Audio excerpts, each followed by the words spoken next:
we remain steadfast in our commitment in delivering local news that matters.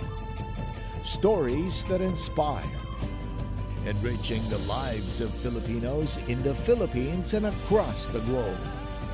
This is your GMA Regional TV. Buong puso para sa Pilipino.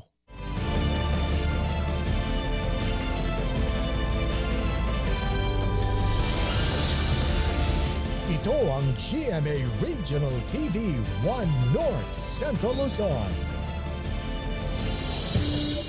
Masantos siyang aram na imbag gamale maya pagat panapon kapuso. Narito na ang One North Central Luzon. Hatid namin ang mga pinakamalalaki at pinakauling balita sa Hilaga at Gitnang Luzon. Live mula rito sa GMA Dagupan Station, ako po si Chris Zuniga. Patay ang construction worker matapos daw na makuryente at mahulog sa ginagawang gusali sa Mangaldan, Pangasinan. Tutukan sa report ni Claire Lacanilaw. Patay ang 38 anyos na construction worker matapos umanong makuryente at mahulog sa ginagawang gusali sa Barangay Anolid, Mangaldan, Pangasinan. Kinilalang biktima na si Richard Prendol, residente ng Barangay Ano ng San Fabian, Pangasinan. Ayon sa pulisya, habang binubuhat ng biktima ang isang steel bar, aksidenteng nadikit ang bakal sa live wire. Nandiyan siya sa taas, sa canopy siya sa labas. Tapos hindi niya napansin, nandun pala yung live. May live sa likod niya. Yun, nasagay niya. Naghahala ako ng simento. May sumigaw sa baba. Kaya tingnan ko, yung kasama ko, bumagsak na dun sa baba. Nagdadalamhati ang naiwang kaanak ng biktima. Naulilan ng biktima ang kanyang asawa at 4 na anak na pawang mga menor de edad. Sobrang sakit po. Sobrang sakit po kasi malilit pa yung mga anak niya. Paano na po yung mga anak na lilit pa. Maaga po siyang pumasok. Nagtataka daw po sila na bakit maaga na pumasok. Yung pala, last na yun nag-araw nga. Patuloy ang investigasyon sa insidente. Ito, ini-establish natin yung facts, paano ba talaga nangyari. Tinitignan natin yung mga lapses doon sa pagko-construct, kung nasusunod ba yung mga safety precautions, yung mga safety gears ng ating mga construction workers doon sa ongoing na construction ng bahay. Kasama si Jing Dakanay, Claire Lacanilaw, 1 North Central Luzon. Mahirapan ang pagtukoy sa mga sospek sa pagpaslang sa isang barangay chairman sa Ilocos Norte dahil daw sa kawalan ng CCTV footage. May ulat si Gab De Luna. Napuno ng bulaklak ang burol ng pinaslang na chairwoman ng Barangay Ferdinand Marcos, Ilocos Norte na si Helen Abrigado. Bumisita ang mga kapwa-opisyal, kamag-anak at mga kaibigan. Hustisya ang sigaw ng mga nakikiramay sa pamilya ng biktima. Sa ngayon ma'am, dire-diretso pa rin po yung follow-up investigation namin. Tuloy-tuloy pa rin po yung pagkalap namin ng mga additional evidence at saka paghahanap pa rin po ng mga possible witnesses. Wala raw CCTV sa pinangyarihan ng insidente sa Barangay Tabukbuk. Kaya hirap tukuyin ng PNP ang mga suspect. Nangangalap ngayon ng posibleng CCTV footage na kuha sa mga kalapit barangay. Napakadilim po talaga nung area, wala po talaga makakita. And sa ngayon po ma'am, pinapatrolyahan po natin yun gabi-gabi, kahit sa tanghali, pinupuntahan po namin yung ngayon lagi. Hindi pa rin nagbibigay ng salaysay sa PNP ang mga kaanak ng biktima. Isa umano sa tinitignan ng PNP na posibleng motibo sa krimen ay ang katatapos na barangay elections. Nandun yun is hindi naman po natin tinatanggal. So lahat po ng angle, lahat ng pwedeng i-connect dyan is kino-connect po namin para lang makakuha pa ng additional evidence. Tumangging magbigay ng pahayag ang mga kaanak ng biktima. Kasama si Reynold Velasco, Gab De Luna, 1 North Central Luzon. Samantala, niyanig ng magnitude 5.3 na lindol ang Dalupiri Island sa Calayan, Cagayan pasado alas 2 ng hapon kanina. May lalim na 10 kilometro ang lindol na tectonic ang origin. Naramdaman din ang pagyanig sa ilang bahagi ng Ilocos Norte, Ilocos Sur at Cagayan. Wala namang napaulat na napinsala ng lindol pero inaasahan daw ang pagkakaroon ng aftershock ayon sa FIVOX. Ilang sakahan sa Saragossa, Nueva Ecija nagkabitak-bitak na dahil sa kakulangan ng patubig. Narito ang report.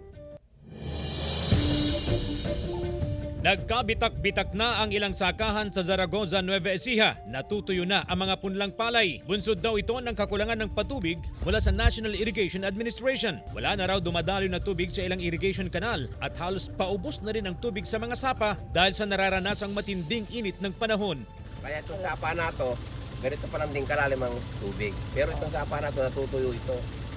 Nalilihitit ng mga magsasaka yung tubig. Nasa 5,000 hektarya ang palayan sa Zaragoza, pero nasa 1,500 hectares ang pinatutubigan ng Neo o Priis. Pero dahil sa mababang level ng tubig ng Pantabangan Dam, nasa 500 hectares na lamang ang kasama sa programang mapatutubigan ngayong dry season sa Zaragoza. Mga communal pa rin kami na makakaswit sa other area.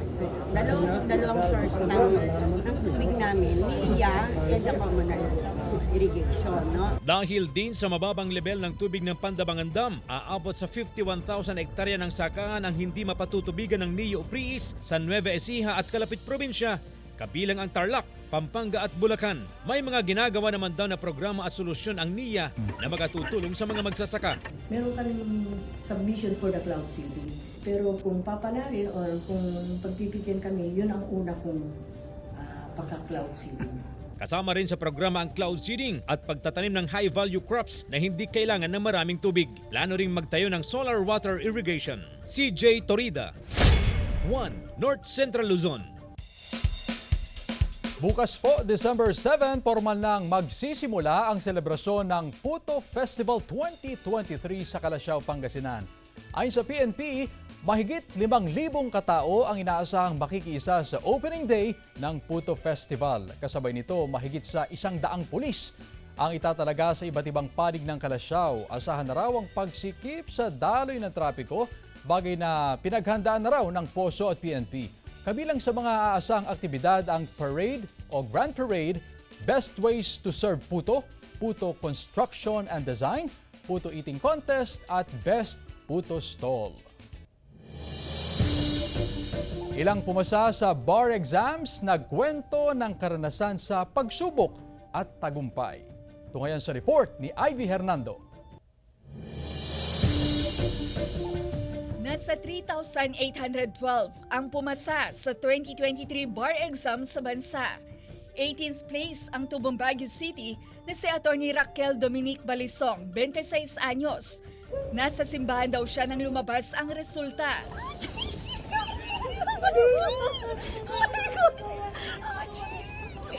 Bagamat abogado ang kanyang ama, ina at panganay na kapatid, hindi raw naging madali ang law school. Aminado siyang nahirapan sa bar exam, pero naging sandata niya ang tiwala sa sarili at kakayahan. Don't doubt yourself. Be confident, manifest, claim it. Laging ganon dapat. Dapat positive lang yung mindset mo para din, yun lang din yung magra-radiate. Tanggap na raw sa sarili na hindi makakapasa ang 62 anyos na si Atty. Rosula Domingo Calacala. Nagkataon daw ang kanyang pagluwas sa Maynila para sa ibang event nang maisipang dumaan sa Korte Suprema. Pumunta lang ako doon para manood kung sino yung makakapasa at saka kung ano ang magiging reaction ng mga papasa. Ang hindi niya inasahan, kasama ang kanyang pangalan sa mga pumasa. Oh my God! Accountant sa LGU ng Jones Isabela si Atty. Rosula. Malaking dagok daw sa kanyang pag-aaral noon nang siya'y tamaan ng COVID-19. Humina raw ang kanyang memorya. Hininto naman ang seminar para abangan ang resulta sa ngayoy isa ng abogado, si Atty. Kim Tagorda, 30 anyos mula Vigan City, Ilocos Sur. Naging working student daw siya para suportahan ang sarili sa law school mula sa pagiging guro at staff ng DepEd. Plano raw niyang magturo sa law school at maging private lawyer. Yung mga kailangan i-represent gaya ng mga teachers na yung humaharap sa mga loan sharks. Since nasa agricultural sector tayo, mga farmers, they are underrepresented kasi sila. Wala sila masyadong boses sa lipunan. Payo nila sa anumang karera sa buhay, maging positibo at pagsikapang maabot ang mga pangarap. Kasama si George Benson, Ivy Hernando, 1 North Central Luzon. Ito ang GMA Regional TV 1 North Central Luzon.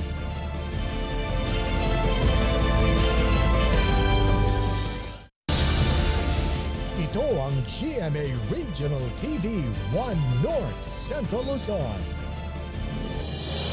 Sa ika-6 na araw ng search and rescue operation sa Piper Plane na may tail number na RPC 1234 na bumagsak sa bulubunduking bahagi ng Barangay Casala, San Mariano, Isabela, bigo pa rin itong marating ng mga ground rescuer ngayong araw. Sa text message na ipinadala ni Joshua Hapinat, tagapagsalita ng Incident Management Team, bumaba na sa lugar ang 2 parajumpers ng Philippine Air Force at 5 BFP personnel sa landing zone.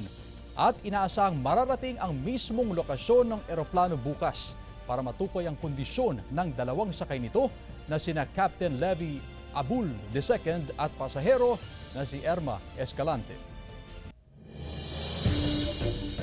Samantala patay matapos matuklaw ng ahas ang ginang na pumunta sa bukid para bumili ng tanim na gulay sa San Carlos City, Pangasinan. Nakaalerto si Jasmine Gabriel Galban. Patay ang 58 anyos na ginang matapos matuklaw ng ahas sa San Carlos City, Pangasinan. Kwento ng mga kaanak ng biktimang si Mercedes Exomo, maaga siya nagpunta sa bukid para mamili ng gulay na ibebenta sa kanilang barangay. Dito raw siya natuklaw ng ahas. Sa una daw, hindi pa totally malalim kasi parang yung parang hindi niya pinansin kasi nga parang napitik lang siya. Pero nung pangalawang beses, ayun, malalim. Talagang nakita ko po siyang dumugo nung dinala na dito sa harap ng kalsada. Agad dinala sa pagamutan ng biktima, pero matapos ang mahigit 20 oras, binawian ng buhay ang biktima. Sa death certificate ng biktima, snake bite with sign of severe envenomation ang sanhi ng pagkamatay ng ginang. Siyempre po masakit kasi hindi po namin ine-expect na mangyayari yun, yung araw na yun. Kasi siyempre, nakita ko pa po sila papunta sa bandang bukid. Sa record ng Center for Health Development o CHD Region 1, hindi ito ang unang pagkakataon na may namatay sa tuklaw ng ahas. Kabilang sa mga dapat tandaan kapag natuklaw ng ahas, huwag hintayin na lumitaw ang sintomas, huwag hiwain ang bahagi ng katawan na natuklaw ng ahas, huwag sipsipin ng lason, kundi dalhin agad sa pinakamalapit na pagamutan ng biktima. Samantala, tiniyak ng Center for Health Development Region 1 na may sapat na supply ng anti-venom sa mga ospital. Pag ang isang tao po ay natuklaw ng ahas, dalhin po agad sa pinakamalapit na hospital para mabigyan po ng anti-venom kung ang nakakagat po na ahas ay poisonous. Kasama si Ron Alistair Taniedo, Jasmine Gabriel Galban, 1 North Central Luzon. Kamatis sa ilang pamilihan sa Dagupan City, bagsak presyo na. Ang detalye ihahatid live ni Russell Simorio. Russell? Chris, ilang linggo bago magpasko, bagsak presyo na ang kamatis sa mga pamilihan. Magandang balita ito para sa mga consumer pero ang apektado yung mga magsasaka dahil naibebenta nila sa murang halaga ang kanilang mga inaning kamatis. Bumaba sa 20 hanggang 25 pesos ang presyo ng kada kilo ng kamatis na ibinebenta sa Dagupan City. Mula yan sa dating presyo na 80 hanggang 100 pesos. Bultuhan na rin ang kinuhang supply ng mga tindera para samantalahin ang mababang presyo. Marami, pero may nang bintahan dito. Kasi nagsasabay ang datingan ng kamatis doon. Kaya bumagsak ang presyo. Kaya babargin na lang namin. Sa Nueva Vizcaya, sandamakmak din ang supply ng kamatis na ibinabagsak ng mga magsasaka. Sa cellphone video na ito ni John Solis, makikitang itinapon na lang ang mga kamatis sa gilid ng kalsada sa bayan ng Bambang. Malapit na raw kasing mabulok ang mga ito dahil sa dami ng supply. Hirap daw mabenta kahit bumagsak sa 6 hanggang 7 piso ang farm gate price ng kamatis. Wala na kaming paglalagyan ng bagong parating sa pwesto kaya sinatapon namin yung mga Pero ayon sa Samahang Industriya ng Agrikultura, walang oversupply ng kamatis. Hindi naman oversupply, sabay-sabay lang yung pag-aani. Tumaas ang bilang ng kinakatay na baboy sa bayan ng Mangaldan, Pangasinan. Ilang linggo bago ang Pasko, ayon sa pamunuan ng Mangaldan Slaughterhouse, pumalo na sa mahigit 80 baboy ang kinakatay kada araw. Bunso dito ng pagtaas ng demand ngayong holiday season. Tuloy-tuloy na rin po ngayon hanggang sa itong panahon ng Christmas season. Tataas na ang tatay namin. Samantala, sa bayan ng Kalasyaw, bumaba ang presyo ng itlog sa merkado. Ayon sa ilang negosyante, marami raw ngayon ang supply ng itlog. Nasa 20 hanggang 50 centavos ang ibinaba sa kada piraso ng itlog. Chris, alam mo yung 20 hanggang 25 pesos per kilo na kamatis ay naibebenta pa nila yan ng hanggang 15 pesos per kilo dito yan sa Malimgas Public Market. Yan yung discarding ginagawa ngayon ng mga tindera para hindi masayang yung mga kamatis. Ang tendency kasi kapag umabot na ng 3 araw at hindi pa rin naibenta ang kamatis ay hindi na nagiging maganda ang kalidad nito. Ayon naman sa Samahang Industriya ng Agrikultura, walang aasahang problema sa supply ng gulay ngayong holiday season maliban na lamang sa supply ng patatas lalo't nagkaroon ng pagkasira ng mga taniman ng patatas sa mga nakaraang mga pag-ulan. At yan muna ang latest. Balik sa iyo, Chris. Maraming salamat, Russell Simorio. Tinatayang 500 daycare children ang isinailalim sa libreng blood testing, partikular na ang hemoglobin at hematocrit testing. Sa halip ng mga malnourished na mga bata lamang ang isa sa ilalim sa test, pinalawig ng City Health Office ang programa sa mga daycare pupils upang matiyak na maayos ang kanilang kalusugan. Marami raw sa mga bata edad 5 pababa ay nakakaranas ng anemia dulot ng mga kinakain. Bahagi ito ng Children's Month kung saan isinabay na rin ang libreng dental check-up, partikular ang fluoride varnish treatment sa ilalim ng programang Bigenyo Children's Smile, kung saan namigay rin ng libreng toothbrush at toothpaste. Kauna-unahang discovery na isang buntis na mega mouth shark sa mundo natagpuan sa baybayin ng Dipakulaw, Aurora. Narito ang report. Malaki ang ulo at bibig. Ganito ang itsura ng isdang inanod sa dalampasigan ng Barangay Ipil, Dipakulaw, Aurora. Noong una, akala ng mga residente ay isa lamang itong hindi pangkaraniwang uri ng isda, kaya laking gulat na lang nila nang kumpirmahin ng mga otoridad na isa na pala itong rare species ng pating na kung tawagin ay megamouth shark. Pinaniniwala ang may ilap ito sa tao, kaya bihirang-bihira na lang itong makita. First time pa lang na napadpad sa lalawigan ng Aurora doon sa accounts na sa mga nakalipas. Nasa 5.6 meters ang haba ng inang pating. Ayon sa mga eksperto, nasa 100 specimen na lamang ang nadokumento mula nang unang makita ito noong 1976 sa Hawaii. Isa rin ang megamouth shark sa mga tinatawag na filter feeding shark o mga pating na maaaring kumain ng maliliit na particles o maliliit na organismo mula sa tubig. Ayon sa BIFAR, ang megamouth shark na natagpuan sa lalawigan ng Aurora ay buntis. 7 yung babies at unfortunately na dahil nga patay na yung mother na namatay na rin. Walang entanglement, walang human intervention, so factors na nag-cause ng death ng ating megamouth shark. Mismo ang National Museum of the Philippines ang nagkumpirma na ang natagpuang pating ay ang first recorded pregnant megamouth shark sa mundo. Pumapangalawa ang bansa sa mga tinitirahan nito kasunod ng Taiwan. Sa kasalukuyan, nasa pangangalaga na ng National Museum of the Philippines ang naturang pating pati ang kanyang mga anak. CJ Torida, 1 North Central Luzon.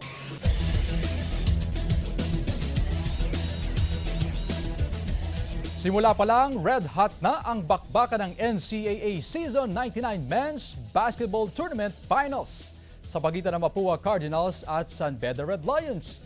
Towering sa kanyang mga rebound at putback si Clifford Hopia ng San Beda. Pero nalamang naman agad, humabol din ang Mapua sa pangunguna ni MVP frontrunner Clint Escamis na bumuslo pa ng 2 points bago magtapos ang first half 36-31. Umabot sa double digits ang abante ng Cardinals pero gigil ang Red Lions kaya naging dikit ang laban hanggang sa huling minuto ng laro. Pero dahil sa 16 points at 15 rebounds ni Paulo Hernandez, wagi ang Cardinals 68-63. Kaya 1 win away na lang kaya ang Mapua sa championship o makakahirit pa ang San Beda Red Lions? Malalaman yan sa Game 2 ng NCAA Season 99 Finals. Ito ang GMA Regional TV 1 North Central Luzon.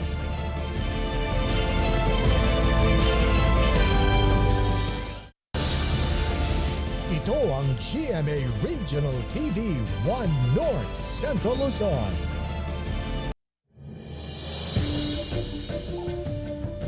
Lima ang arestado matapos salakayin ng NBI ang isang bar sa Balasiki, Pangasinan na pugad daw ng kalaswaan. Nakatutok, Russell Simorio.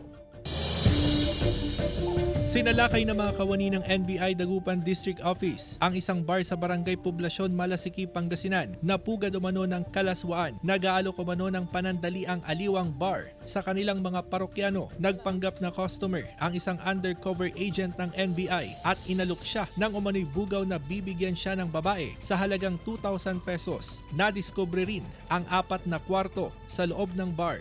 Magbabayad yung customer sa cashier bago siya dadalhin sa kwarto. They will spend mga 3 hours doon sa kwarto. Nasagip sa operasyon ng 26 na babae. Napag-alaman ng NBI na na-recruit ang mga babae mula pa sa iba't ibang probinsya. Arestado sa operasyon ng 2 may-ari ng bar at 3 empleyado kabilang ang waiter na umano'y nambubugaw sa mga babae. Mahaharap ang 5 sa kasong paglabag sa Republic Act 9208 o Trafficking in Persons Act. Tumanggi silang magbigay ng pahayag. Ito ay mabigat talaga na kaso. So hindi sila makapagpiyansa habang dinidinig yung kaso laban sa kanila. Pinayuhan ng otoridad ang mga naging parokyano ng bar na magpakonsulta sa doktor. Gayon din ang mga nasagip na babae na wala raw medical certificate nang pumasok sa bar. Dinala sa kustodiya ng DSWD ang mga nasagip na babae para sa nararapat na disposisyon. Kasama si Daryl Peralta, Russell Simorio, 1 North Central Luzon. Mga motorsiklo na may maingay na tambutso, problema sa Barangay 4 sa Dagupan City. Narito ang report. Kinumpiska ang tambutsyong ito na nagdudulot ng ingay sa kalsada. Kabilang ito sa noisy muffler na bawal base sa ordinansa ng barangay. Pagdadaan sila, pinapaingay, binabarurot yung tambutso. So gumawa tayo ng resolution. Karamihan sa lumalabag, mga dayos sa lugar at madalas na mag-ingay sa 10 oras ng gabi. Ang alam nila sa gabi, halos walang bantay. Pinapayabang yung motor. Mahigpit din ang monitoring ng Kalasyaw Police sa mga motorsiklo na may maiingay na tambutso. Posible kasing dumami ang mga ito habang papalapit ang bagong taon na karaniwang pinipili itong pampaingay. Ginagawa po namin, ini-issuehan po namin sila ng TCT kasi may municipal ordinance po tayo, and at the same time kinukuha po namin yung muffler po nila. Marami naman daw pwedeng gamitin na alternatibong pampaingay na ligtas kaysa sa maingay na tambutso na nakakabulabog sa mahimbing na pagtulog ng mga pagod sa trabaho. Kasama si Henry Dumincil, Joan Punsoy, 1 North Central Luzon.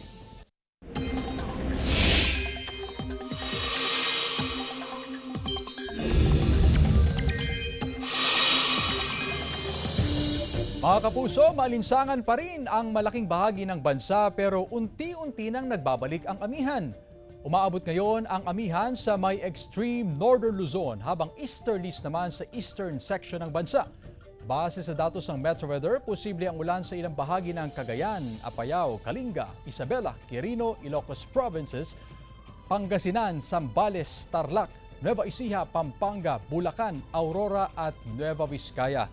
Bahagi rin naman ng mababawasan ng ulan pagsapit ng gabi. May mga pag-ulan din sa iba pang bahagi ng bansa. Samantala, mahigit sa 2,000 job vacancies alok sa isinagawang job fair sa Mangaldan, Pangasinan. Sundan sa ulat ni Claire Lacanilaw. Suki na raw ng job fair ang 36 anyos na si Cristina Sestona ng Barangay Gilig, Mangaldan, Pangasinan.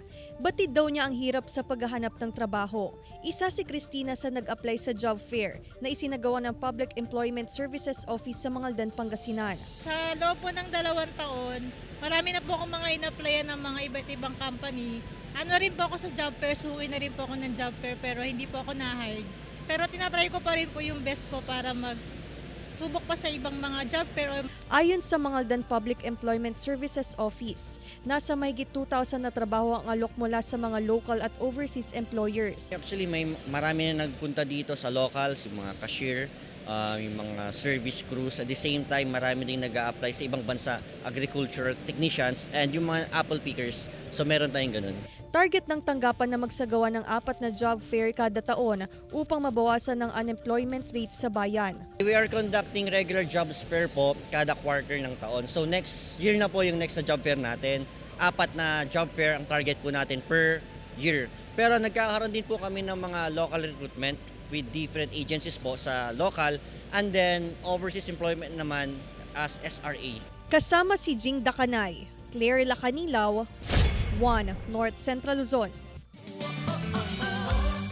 Christmas tree na gawa sa kapis shells, pinailawan na sa Vigan City. Tunghayan sa report.